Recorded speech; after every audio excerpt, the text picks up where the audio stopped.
This was enough to send the... That is fucking stupid. If you're pissed off at somebody because they said Merry Christmas, go climb in a hole and stay there. woke Twitterverse into a meltdown. Some called it offensive. Others said it was politically divisive. Bro, but let's be real. Bro, listen, okay? I am someone who is not the most religious human on this planet. I've read the Bible multiple times, King James Version specifically, multiple times. I read the Torah, I read the Mahabharata, guys, the Egyptian Book of Life, like just and the dead. Here's the thing here, guys. I have no problem with the concept of religion, but my main concern here is that you can say whatever you want to say. Okay, you want to say Merry Christmas to me? I don't mind. I'll say it back to you, right? I'm telling you, it's completely fine. But those who, for some reason, hear something and then completely fly off the handle, bro, why does it matter? Just be nice to your fellow human for the most part, guys. This person here wants to say Merry Christmas. No problem. Merry Christmas. If you say Happy Holidays to me, I'm going to say Merry Christmas. I grew up with Christmas, bro. All right? I'm just going to say it. The 25th of December is Christmas Day, and 24th is Christmas Eve. What am I supposed to say here? All right? Okay? Blame my parents, okay? In that instance. My parents did not raise me religious at all. Right? But I was baptized. Either way, continue.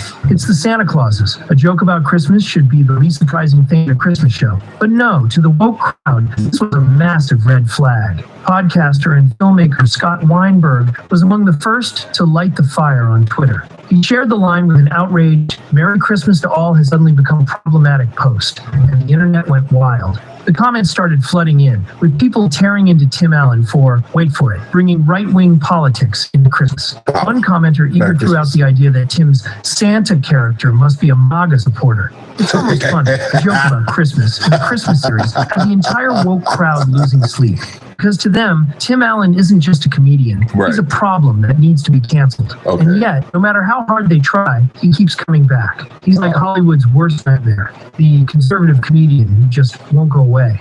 But here's the real thing. Tim Allen doesn't just face backlash from Twitter mobs. The entire Hollywood system is set up to silence voices like his. In his words, the thought police are everywhere. He's talked about how political correctness has reshaped comedy, making it nearly impossible for comedians to take risks. He's not afraid to share how this affects him either. He's explained that he's had to tweak his own material, adjusting his jokes so that they won't get him canceled by today's ultra-sensitive standards. Tim came up in comedy inspired by legends like Richard Pryor. And Richard Pryor was nuts. And Lenny Bruce. Comedians who push boundaries weren't afraid to make people uncomfortable. But now every joke is dissected, every word analyzed. Yeah. And for comedians like Tim, it's a nightmare. He once joked on The View that he'd probably get canceled just for using words he heard from his own parents. I'm surprised they haven't because I do some provocative words. And what's crazy is the voice is the one who would cancel you. But I tell them it really got from my parents.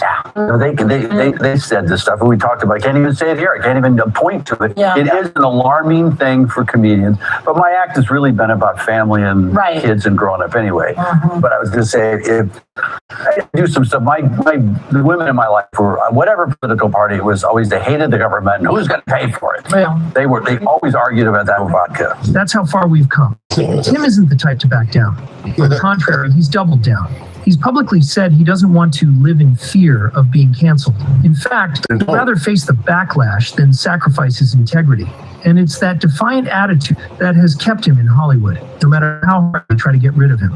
And here's the thing. Tim Allen has become the poster child for anti-cancel culture. Every time Oprah tries to cancel him, he gets another job, another role, and another wave of fans who appreciate his refusal to cave. Yeah, I would say him and Dave Chappelle. He's managed to create a career that stands in defiance of Hollywood's approved narrative. They might hate him for it, but they can't ignore him.